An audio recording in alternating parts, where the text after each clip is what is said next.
Do you know there are 150,000 Quakers in Africa? We have almost 20 yearly meetings in Africa. We have 14 in Kenya. In addition, we have Tanzania, Uganda, Congo, Burundi, and Rwanda, and Central and Southern yearly meetings. What do you know about East Africa? On a map, could you locate Kenya, Uganda, Tanzania, or as our friends there say, Tanzania? What about Nairobi, Lake Victoria, Serengeti Park?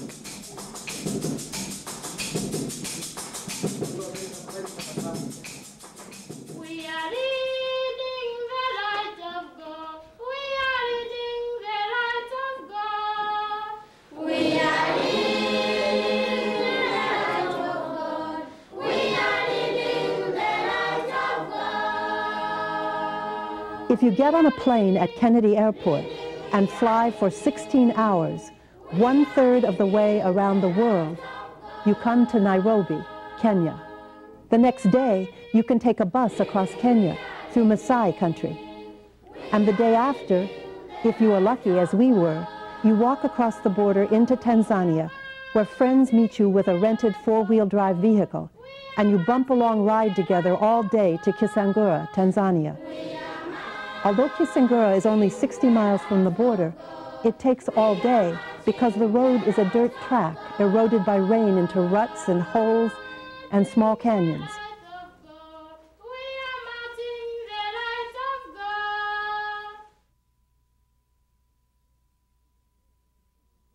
Kisangura is very near the Serengeti National Park, on the other side of the Rift Valley from Lake Victoria. In the late afternoon, we are welcomed into our friend's home. The house, made of concrete blocks, is quite roomy. A fire for cooking is in a little shelter just outside. Our host's mother and father and brothers and their wives all live nearby in round houses made of tree limbs and mud with thatched roofs of dried grass. Because Tanzania is near the equator, the sun is very bright and hot all year round.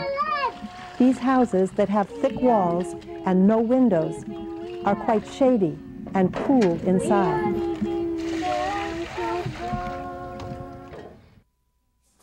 Tanzania is a farming country. Like our hosts, most people live in small gatherings of houses tucked in fields where coffee, sisal, tea, and cotton are grown, and cattle and goats are tended. Several hundred years ago, when Europeans first came to East Africa, they found people in this area living in highly developed and structured communities, each settlement ruled by a chief in collaboration with a council of elders. Then, until the early 1800s, trade through this area in ivory, gold, and slaves was dominated first by the Portuguese and then by the Omani Arabs. In mid-1800s, the region was colonized by Germans, and after World War I, taken over by the British.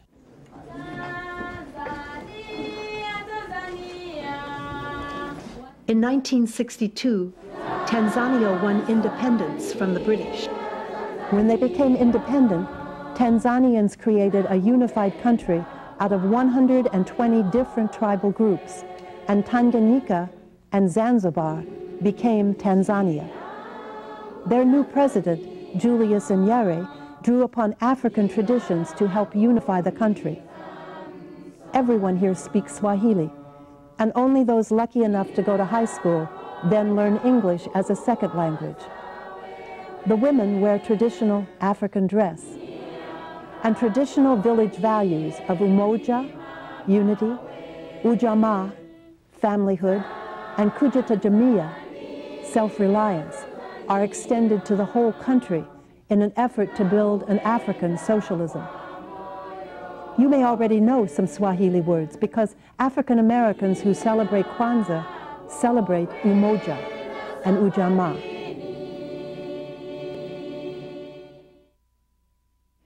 Tanzania is money poor. The per capita share of gross national product each year is $240. The legacies of colonialism, and unreliable rains, low farm productivity, a drop in world prices for what they produce, rising cost of oil, deepening international debt, and the politics of foreign aid all combine to make Tanzania and the other countries of East Africa among the poorest in the world. The family we stay with in Kisangura is active in the Friends Church. The way African Quakers worship is more like people in other U.S. churches and less like the silent meetings you may be familiar with.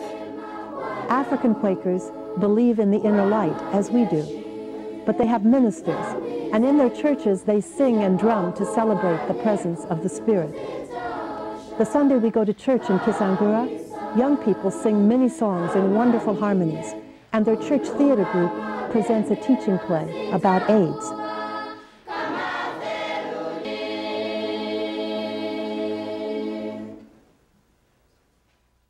In Tanzania, children get up before dawn for a long walk to school. Because there is no electricity, they use a lantern.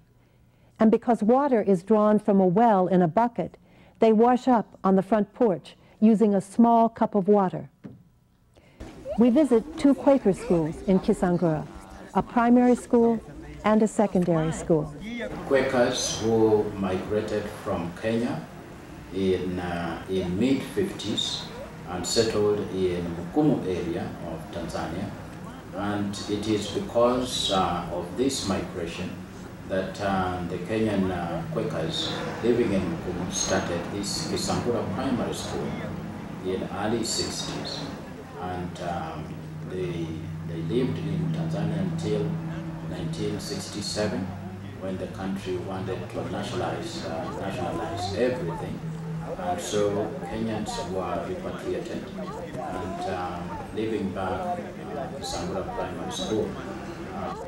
Now the Friends World Committee for Consultation Africa section has encouraged inter-visits, and a lot of activities are taken. Kisangura moto, moto moto, Kisangura moto, moto.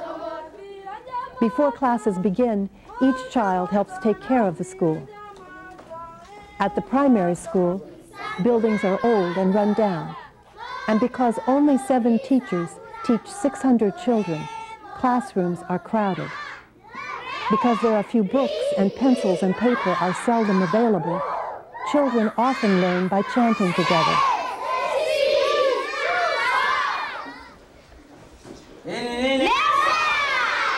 Sema, this is a table. Sema. This is a table. Again. This is a table. Sometimes you find yourself using one book for 70 children in a class. The teachers speak of many problems, but the children love to read. What is your favorite thing to do when you have free time? I like to read storybooks. I prefer playing ball.